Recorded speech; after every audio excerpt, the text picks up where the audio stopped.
যার কথা মতো নামাজ পড়বো তার কথা মতোই রাজনীতি করব। যার কথা মতো হজ করব, যাকাত দিব, তার কথা মতো পার্লামেন্ট চালাবো।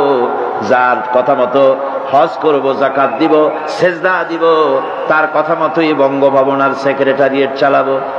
যাকে মানি, যে আল্লাহরে সেজদা করি সারা জীবন, যে রসুলকে মানি আমার নেতা হিসাবে, রসুল হিসাবে, সে আল্লাহ এবং রসুলের হুকুম অনুযায়ী আমার কোর্ট কাছারি আদালত শিক্ষাঙ্গন চালাবো। এটা যদি চালাই তবে আমি মোমেন, আর যদি না চালাই, সন্দেহে যদি নিপতিত হয়ে যায় যে কোরআন থাকবে মসজিদে, আমার পার্লামেন্টে কোরআন ঢুকতে পারবে না। কোরআন পার্লামেন্ট শুরু হওয়ার সময় একবার তেলাওয়াত হবে, কিন্তু তা আমল করা হবে না। অনুষ্ঠানগুলি শুরু হবে কোরআন দিয়ে, কিন্তু তা আমল করা হবে না। কোরআন তেলাওয়াত করে ব্যবসা প্রতিষ্ঠান উদ্বোধন করা হচ্ছে, কিন্তু সুদের টাকা দিয়ে ব্যবসা প্রতিষ্ঠান বানানো হলো।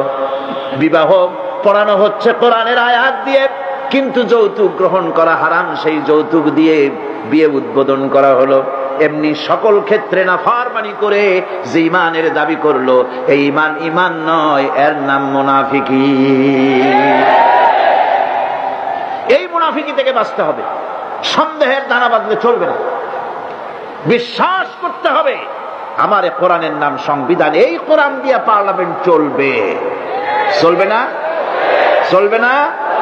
চলবে। এখন সত্যিকারের ইমানদারের পরিচয়টা কি?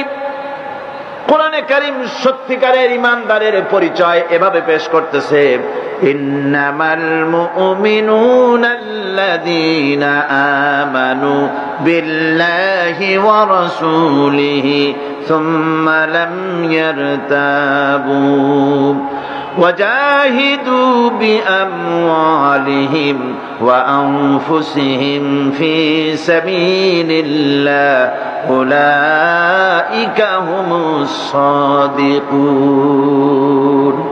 ইমানের দাবিতে সত্যবাদী কারা?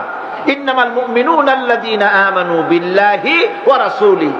সত্যিকারের মুমিন তো তারা যারা নাকি ঈমান এনেছে আল্লাহর উপর এবং রাসূলের উপরে। এই ঈমান আনার পর সুম্মা লাম ইয়ারতাবু, এরপরে কোন সন্দেহে সে নিপতিত হয় নাই, কোন সন্দেহ তার মনের মধ্যে জায়গা পায় নাই, আর সে আল্লাহর রাস্তায় জিহাদ করেছে মাল দিয়ে, জান দিয়ে।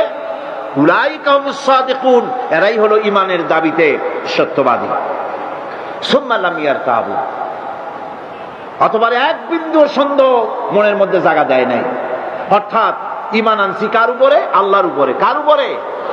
আর তার রাসূলের উপরে। আল্লাহ এবং রাসূলের উপরে ঈমান আনার পর